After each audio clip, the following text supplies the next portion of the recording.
कि राम का राज आएगा, राम राज आएगा और ये होगा होगा, ये फालतू की बकवास है, कुछ नहीं है। ठीक है सब प्रभु राम विराजमान हो, अपने घरों में भी श्री राम ज्योति जलाएं। तो 24 वकील जो थे वो राम मंदिर के पक्ष में लगाए थे, ना कि विपक्ष में। ये जो जगह मिली थी, राम मंदिर बन रहा है, उधर साइड में जगह है, तुम्हें मस्जिद की भी मिली थी, बाबरी मस्जिद की, उस पर तो आज लोग इन्होंने कार्य नहीं चलाया। बचपन से माँ बाप रामायण महाभारत सिखा रहे हैं, तब वो नहीं दिमाग में घुसा। 30 साल से 40 साल से पढ़ते आ रहे हैं, 13 साल से, एक मूवी से दिमाग बदल जाएगा। 2 अक्षर का ये शब्द राम, जिसे कोई ईश्वर कहता है तो कोई मिथ्या कहता है।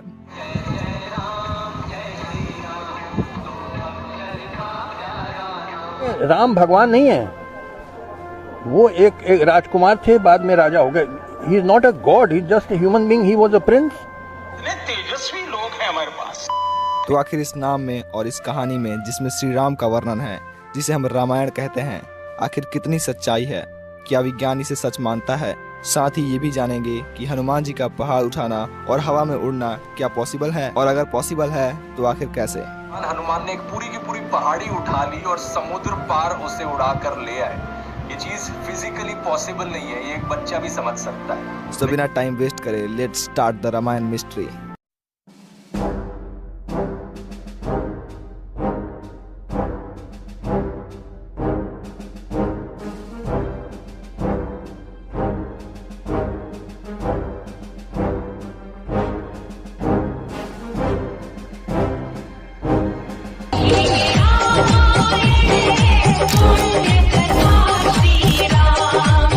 सो स्टार्ट करते हैं हम श्री राम के जन्म से।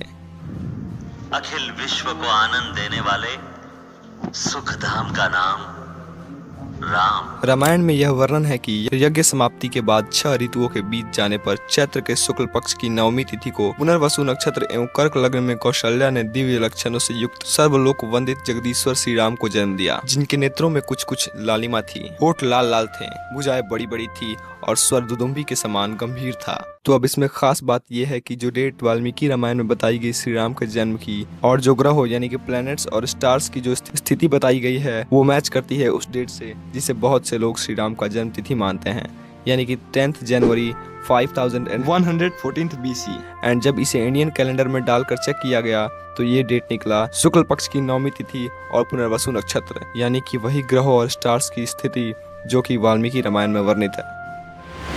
हनुमान अगर पैदा हुआ और वो कोई इंसान था, बंदर वाली शक्ल जैसा अगर कोई ना था, तस्वीर वाला कोई इंसान जिसका मुंह बंदर का हो, हाथी की दुम हो, या पता नहीं क्या क्या हो।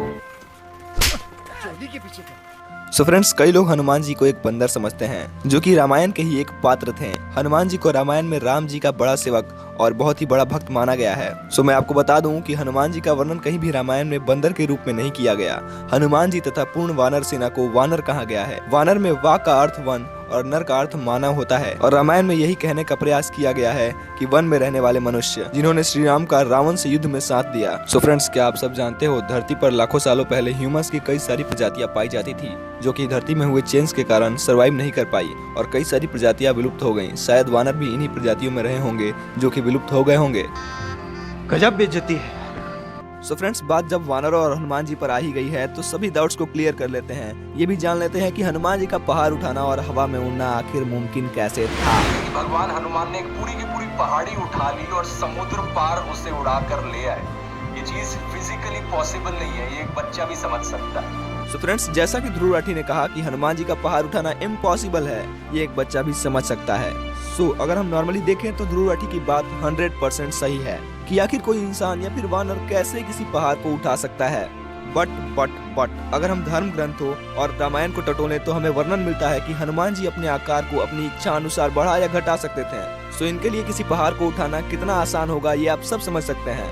एंड हनुमान जी 11.2 किलोमीटर प्रति सेकंड के स्पीड से भी ज्यादा स्पीड से उड़ते थे, क्योंकि ये मिनिमम स्पीड होती है अंतरिक्ष में जाने के लिए। और अगर हनुमान जी उड़ते नहीं तो वो लंका कैसे जाते हैं, और आखिर युद्ध होता कैसे, वो सीता माता का पता कैसे लगाते हैं।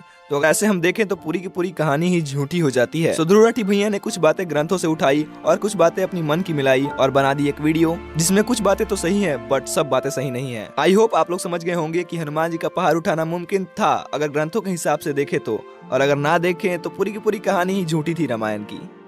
सो फ्रेंड्स, अब कुछ ऐसी बातों पर चर्चा करते हैं जो कि रामायण की स्टोरी को झूठ साबित करते हैं। सो स्टार्ट लंका से करते हैं। रामायण में यह वर्णन है कि रावण की महलों की पहरेदारी 4 दांतों वाली हाथी किया करते थे। एंड हाँ, ये कोई काल्पनिक जीव नहीं है, ये जीव 1 मिलियन ईयर्स पहले सरवाइव किया करते थे।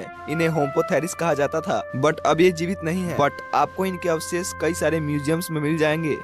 लेकिन एक सेकंड, रामायण तो 5000 BC पहले हुआ था, तो ये होम्पोथेरिस 1 मिलियन ईयर्स पहले कैसे हुए थे? सो शायद ये बात गलत है कि रामायण 5000 BC पहले हुआ था, क्योंकि वाल्मीकि जी के अनुसार रामायण त्रेता युग में घटा था एंड त्रेता युग तकरीबन 1.29 बिलियन ईयर्स पहले था। सो इसका मतलब ये कि रामायण शायद झूठी कहानी है। एंड साथ ही जब हम बात करें भगवान कृष्ण की, तो हमें पता चलता है कि द्वारका नगरी जो कि जल में डूब गई थी, उसके अवशेष तकरीबन 9000 साल पुराने हैं। इससे ये तो फिक्स हो जाता है कि रामायण 5000 BC पहले बिल्कुल नहीं हुई थी। एंड हाँ, मैं आपको अब जो बताने वाला हूँ वो जानकर सचमुच आपके होश उड़ने वाले हैं। सो अगर आपको याद हो तो मैंने आपको वीडियो के स्टार्टिंग में ग्रह और प्लैनेट्स की स्थिति के बारे में बताया था। सो जैसी प्लैनेट्स और स्टार्स की स्थिति श्री राम के जन्म के दिन 5000 BC पहले हुई थी, वैसी ही प्लैनेट्स और स्टार्स की स्थिति 1 बिलियन ईयर्स पहले भी हो चुकी थी। शायद कुछ लोग अभी भी ना माने कि रामायण सच्ची कहानी है, बट सबूत तो इसी और इशारा करते हैं कि शायद रामायण एक सच्ची घटना है। सो अगर आपको ये जानकारी अच्छी लगी तो अपने मित्रों के साथ शेयर कर सकते हो एंड अगर मन हो तो सब्सक्राइब भी कर ही देना।